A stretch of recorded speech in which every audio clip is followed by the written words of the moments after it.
Alright, time to go to bed. Just gotta turn off the lights first. Wait, what is that? No!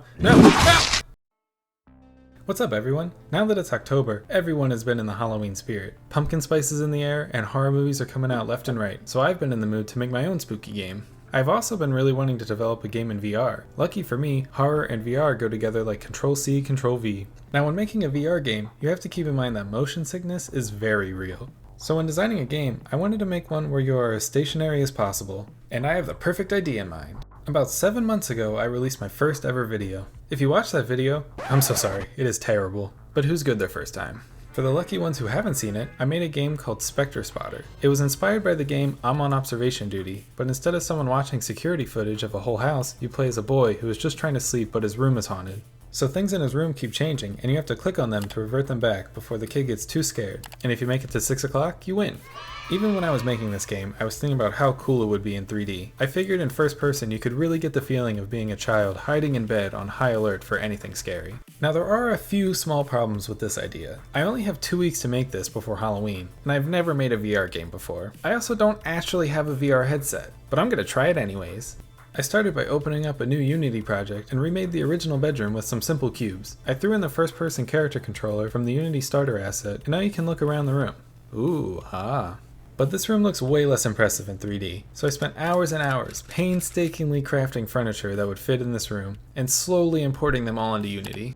I then spent some time putting together a room that I think any of us would be jealous of. I mean, this kid has a better room than me. Well, minus it being haunted. Speaking of it being haunted, I started coding the ghost, which was actually really fun. I had done this before, but it was for a game jam, so the code is borderline unusable. Since the boy's room went through some major upgrades, my code needed to follow. To start, I made an array of booleans that correlated to all the objects that are in the room, and the ghost will randomly pick from them. So for example, if the ghost rolls a 0, it can go to the array at 0 and know to change the left nightstand. The code then takes all the possibilities that it can change on the nightstand and picks from one. This way the ghost can only change one thing about an object at a time, and it can easily keep track of which ones have changed. It also allows each object to have as many or as few possibilities as I want, and I can change them at any time without touching the code.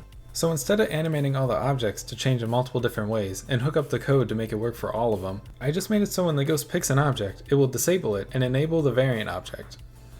Right, I haven't made any new objects yet. But here's a placeholder so you know it works. Making all the variations wasn't too hard, but it was really tedious. I made some objects have a palette swap, some move, some change size, and now there are plenty of possibilities to choose from. So now that they are finished, the ghost will spawn them in to replace the original objects. And since they are so similar to the original, you can't even tell they're a whole new object. Just pretend I didn't tell you about it. Now when you revert the object back, it will just enable the original object again. And since we're talking about reverting it back, it's time to implement some of the mechanics from the original. To start, I needed a way to keep track of time. In the 2D version, I could just put this on the UI on the screen, and it looks fine. However, with first person, adding UI just makes the screen look messy, and it makes it hard to immerse yourself into a game, which for a horror game, feeling immersed is very important. Conveniently, there was a clock already in the room, so I just had to make it show the current time. Easy enough. The next feature wasn't so easy. In the original game, you had to click on an object to change it back. In 2D, this was easy. I just put a button over every object. Can't really do that in 3D. So instead, I thought it would be really cool to have the kid turn on a flashlight, and if the light makes contact with an object that has changed, it will just revert back to normal. Since I've been using a lot of raycast in my robot survival game.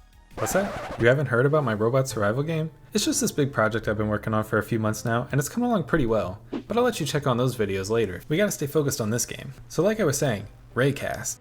I figured they would work really well here. For anyone who is unfamiliar with raycast, just think of it like a laser pointer. I made it so whenever you left click the mouse, it will shine a laser out from the center of the screen, and if it makes contact with anything that's different, it will trigger the code to reverse it. I then made the same code trigger a light. This way you can see where you're aiming, and it makes you feel like a scared child shining their flashlight to ward off ghosts.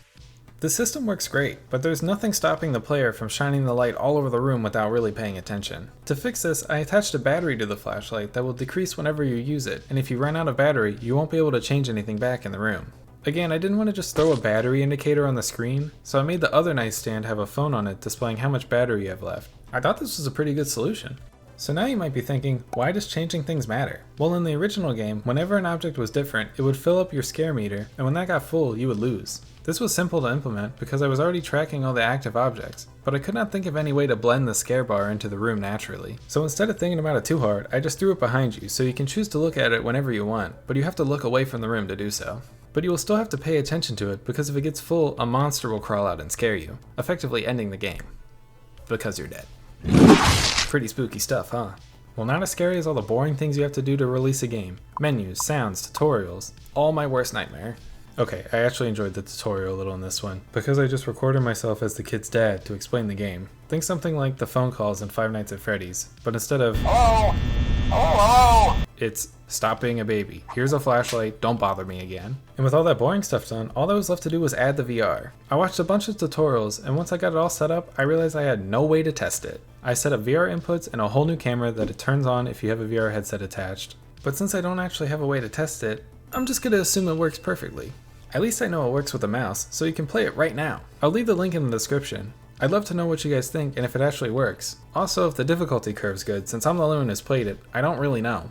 Thank you guys for watching this video. The next one will be another main devlog, so make sure you're all caught up on that series. And subscribe so you don't miss the next one. Happy Halloween, everyone!